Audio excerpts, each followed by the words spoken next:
Halo semuanya, perkenalkan nama saya Johanna Tania Olga. Saya dari D3 Akuntansi kelas A, dan si pengampu saya Bapak Yulisma Sarjana Ekonomi, mata kuliah akuntansi biaya. Di sini akan saya menjelaskan tentang biaya overhead pabrik. Yang pertama itu ada penggolongan biaya overhead pabrik. Biaya overhead pabrik itu adalah semua biaya produksi. Biasanya itu biaya bahan bakunya itu kecuali dari biaya tenaga kerja langsung. Ini termasuk dari perusahaan yang proses produksinya berdasarkan metode harga pokok pesanan. Penggolongannya dalam biaya overhead pabrik, yang pertama menurut sifatnya, yaitu ada biaya bahan penolong, biaya reparasi dan pemeliharaan, biaya tenaga kerja langsung, beban biaya yang timbul sebagai akibat penilaian terhadap aktivitas tetap, biaya timbul sebagai akibat berlalunya waktu, dan biaya overhead pabrik yang secara langsung memerlukan pengeluaran uang tunai.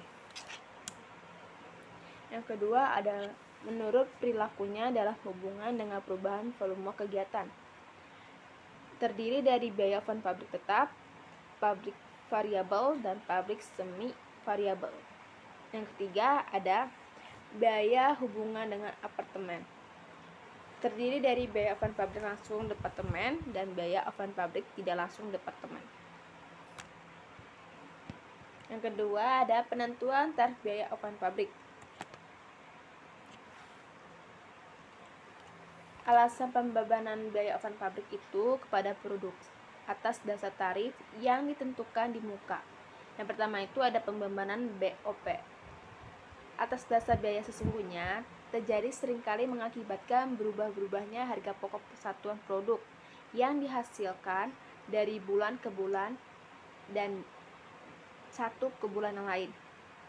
Apabila POB yang sesungguhnya terjadi dibebankan kepada produk, maka pokok produksi persatuan akan berfluktuasi karena adanya perubahan tingkat kegiatan produksi dari bulan ke bulan. Yang kedua, adanya perubahan tingkat efisiensi produk. Yang ketiga, adanya BOP yang terjadi secara sporadik, menyebarkan tidak merata selama jangka waktu tertentu. Yang keempat, ada biaya overhead pabrik tertentu sering terjadi secara teratur pada waktu tertentu. Yang kedua, dalam perusahaan yang menghitung harga pokok produksinya dengan metode harga pokok pesanan, manajemen memerlukan informasi harga pokok produksi persatuan pada saat pesanan selesai dikerjakan. Padahal, ada beberapa elemen biaya overhead pabrik yang baru dapat diketahui dalam jumlahnya pada akhir setiap bulan dan akhir tahun. Contohnya, bila perusahaan memakai listrik dari PLN, tagihan baru dapat diketahui pada akhir bulan. Langkah-langkah dalam penentuan tarif biaya overhead pabrik yaitu menyusun anggaran biaya overhead pabrik, kedua memilih dasar pembebanan biaya overhead pabrik pada produk, tiga menghitung tarif biaya overhead pabrik. Selanjutnya ada pembebanan biaya overhead pabrik. Biaya pembebanan pokok produk yaitu tarif BOP yang telah ditentukan di muka kemudian digunakan untuk membebankan BOP kepada produk yang diproduksi. Yaitu yang pertama, jika perusahaan menggunakan metode full costing dalam penentuan tarif harga pokok produksinya, produk akan dibebani biaya overhead pabrik dengan menggunakan tarif biaya overhead pabrik variabel dan tarif BOP tetap.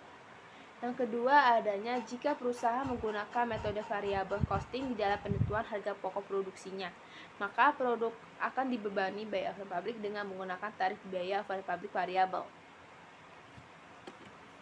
Selanjutnya ada pengumpulan biaya overhead pabrik sesungguhnya. BOP yang sesungguhnya terjadi dikumpulkan untuk dibandingkan dengan BOP yang dibebankan pada produk atas tarif dasar yang ditentukan di muka. Selisihnya terjadi antara BOP yang ditentukan atau dibebankan kepada produk atas dasar tarif yang ditentukan di muka dengan terjadinya merupakan BOP yang lebih atau kurang dibebankan. Selanjutnya ada pelaku terhadap selisih biaya oven pabrik. Setiap akhir bulan, pastinya ada biaya oven pabrik yang kurang atau dibebankan dipindahkan dari rekening biaya oven pabrik sesungguhnya ke rekening selisih biaya oven pabrik.